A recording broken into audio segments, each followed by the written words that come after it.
Hello, my name is Daniel, and this is my presentation on Obstructed Vision, the Consequences of Flannery O'Connor's Racism.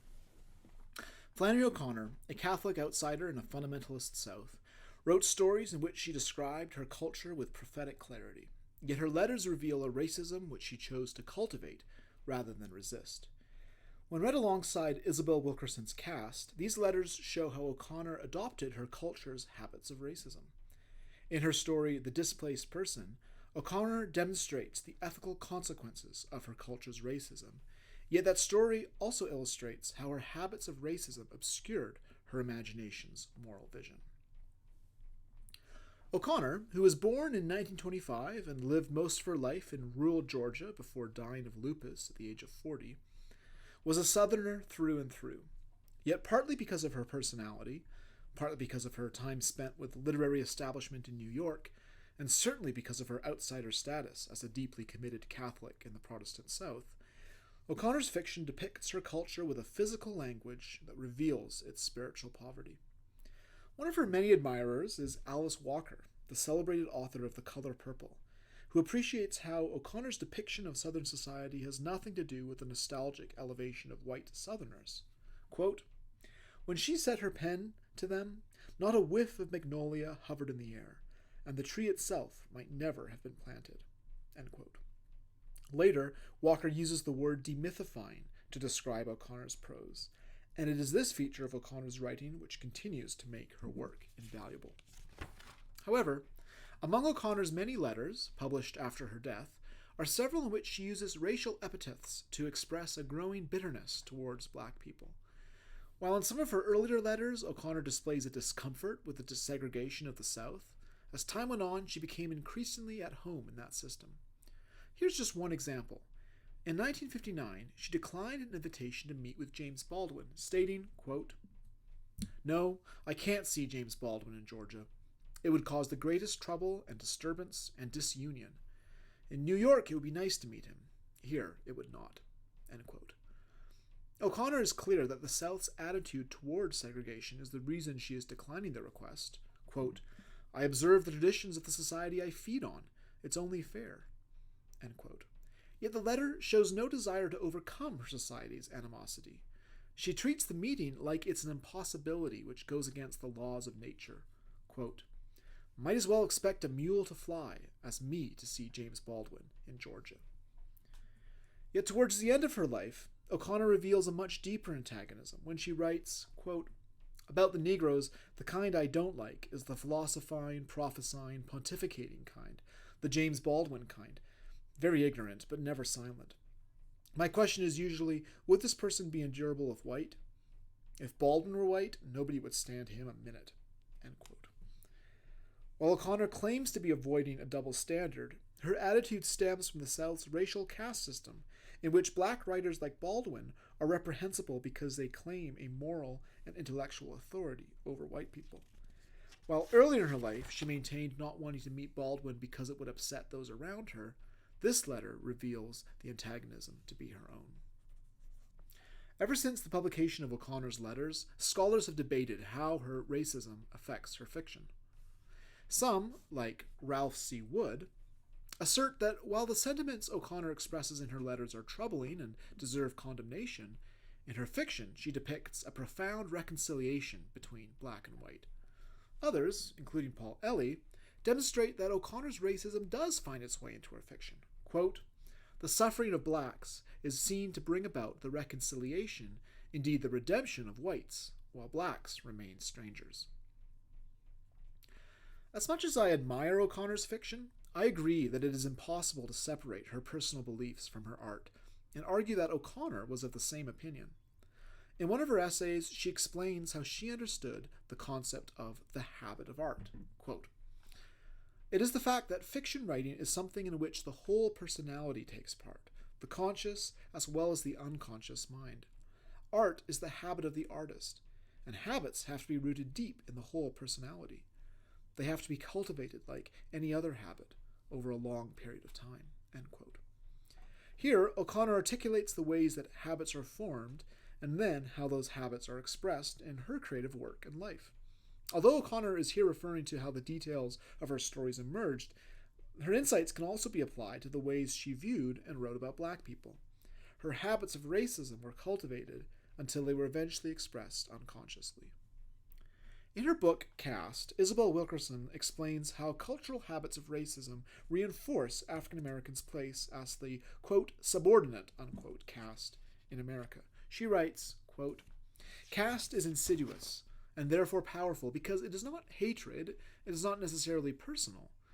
Rather, it is the worn grooves of comforting routines and unthinking expectations, patterns of social order that have been in place for so long that it looks like the natural order of things. End quote. While O'Connor understood the formational power of habit, the social habits she preferred are those very routines, exceptions, and patterns of social order, which resulted in her culture's deeply ingrained racism. A racism which, as I detail in my full-length paper, destroyed the lives of countless black people. While existing scholarship on O'Connor has exposed the ways that racism in her letters has limited the Christian imagination of her fiction, there's little dedicated to its appearance in one of her stories, The Displaced Person.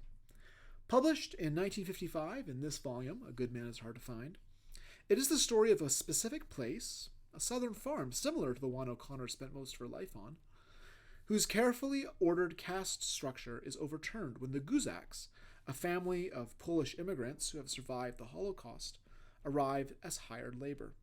O'Connor tells the story from the perspectives of both Mrs. Shortley, a lower-class white farmhand, and Mrs. McIntyre, the widowed matriarch who owns the farm.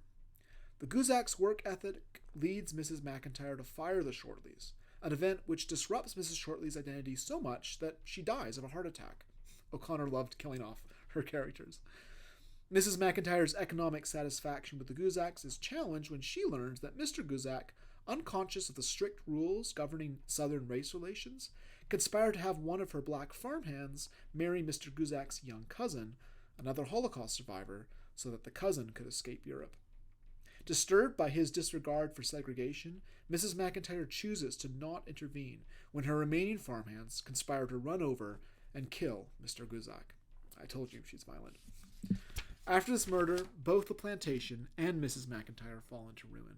And through this story, O'Connor makes explicit the implicit connections between caste, race, and religion in Southern society.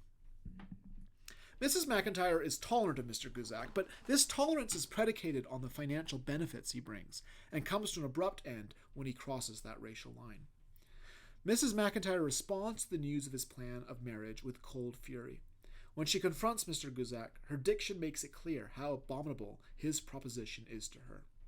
Quote, "You would bring this poor, innocent child over here and try to marry her to a half-witted, thieving, black, stinking..." I'm going to bleep that word out, but O'Connor doesn't. "What kind of monster are you?" End quote.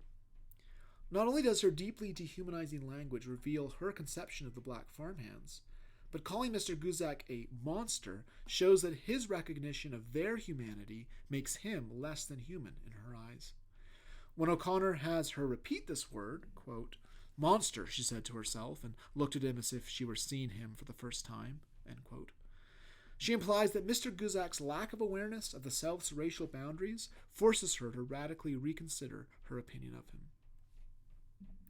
While O'Connor understands the significance of interracial marriage in her culture, she herself reinforces her culture's racism through her depiction of black characters in the story. So, for example, O'Connor gives the black man who is offered the name of Mr. Guzak's cousin the name Sulk, so that every time he is mentioned, the racist stereotype of a sulking black servant is reinforced. The eager, hard-working nature of Mr. Guzak is contrasted by the laziness of the black farmhands. Sulk is portrayed as a simpleton, and O'Connor repeatedly emphasizes his, quote, high voice, end quote. Moreover, O'Connor's depiction of Astor and Sulk, the black servants, in The Displaced Person is consistent with how she treats black characters throughout her short stories. This suggests that O'Connor's dislike of black people, as expressed in her letters, was reflected in her fiction. While O'Connor was aware of how her culture dehumanized others, her habits of racism kept her from applying that clarity to her own life and work. Given O'Connor's inconsistent mixture of clarity and blindness, it's worth noting her opinion that Christianity helped recognize such moral blindness. In another of her essays, she wrote that, quote, I see from the standpoint of Christian orthodoxy, and that writers who see by the light of their Christian faith will have, in these times, the sharpest eyes for the grotesque, for the perverse, and for the unacceptable, end quote. O'Connor certainly used her Christian faith to see and articulate the unacceptable ways her fellow Southerners mistreated immigrants. But why did she not articulate the grotesque and perverse ways they also abused black bodies and souls? Indeed, why was O'Connor not able to see herself how she reinforced such dehumanization through her fiction and in her personal life?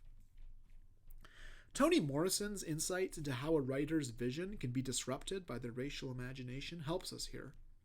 Writing on how white authors use black characters in their fiction, Morrison cautions over how writing and reading, quote, require being mindful of the places where imagination sabotages itself, locks its own gates, pollutes its vision, end quote. For we need to be aware, quote, of the writer's notions of risk and safety, meaning and response ability, end quote. Since O'Connor's letters give us evidence of her intentional blindness in regards to race, according to Morrison, her imaginative vision was likewise sabotaged. O'Connor's vision, regardless of its spiritual insight, was nonetheless influenced by her treatment of black people in the physical world. Ironically, in The Displaced Person, O'Connor highlights the ways her character's treatment of humans is connected to their vision of the physical world. She depicts Mrs. Shortley as someone whose eyes are habitually shut to the world around her.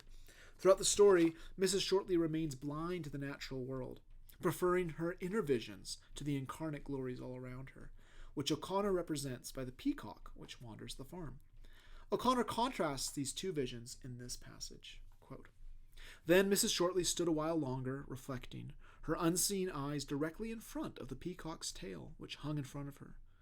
She might have been looking at a map of the universe, but she didn't notice it any more than she did the spots of sky that cracked the dull green of the tree. She was having an inner vision instead.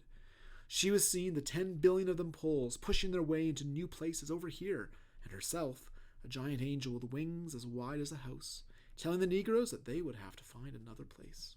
End quote. O'Connor deliberately contrasts the fierce eyes of the peacock with Mrs. Shortley's unseen eyes, which are blind to both the wonders of the peacock's tail and the sky above her. The reason for her blindness was that she was having an inner vision instead, a vision of fear over the disruption she imagines these immigrants would bring to her country.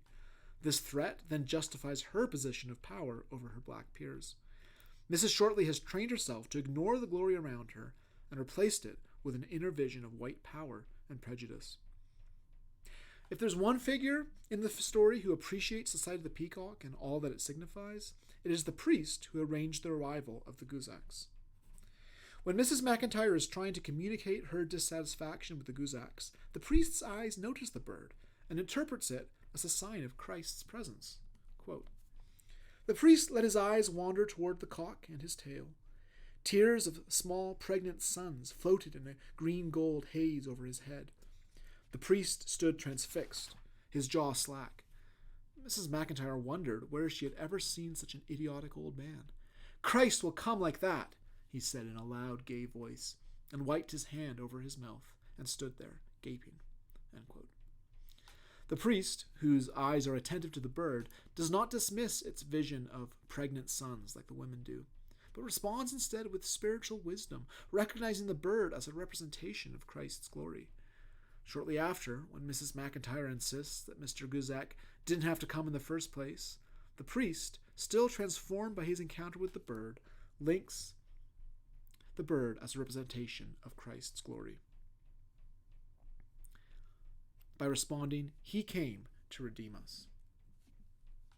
The priest's spiritual wisdom allows him to treat both the bird and Mr. Guzaks as representations of his suffering Christ, who came down from heaven and was himself the ultimate displaced person.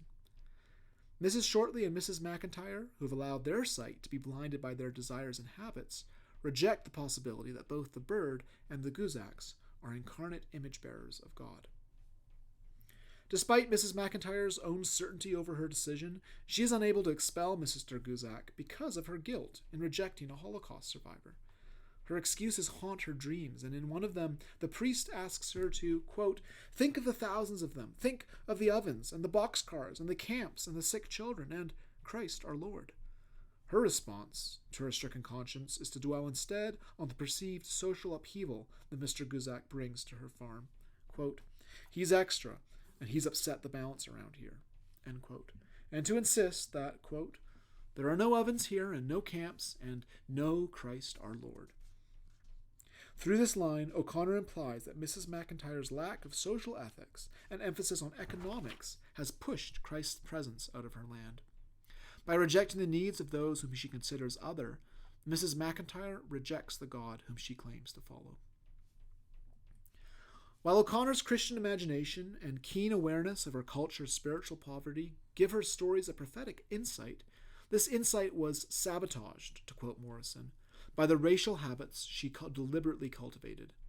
Just as those habits hindered her prophetic imagination, so too have the habits of racism cultivated by the Western Church hindered its embodiment of Christ to others.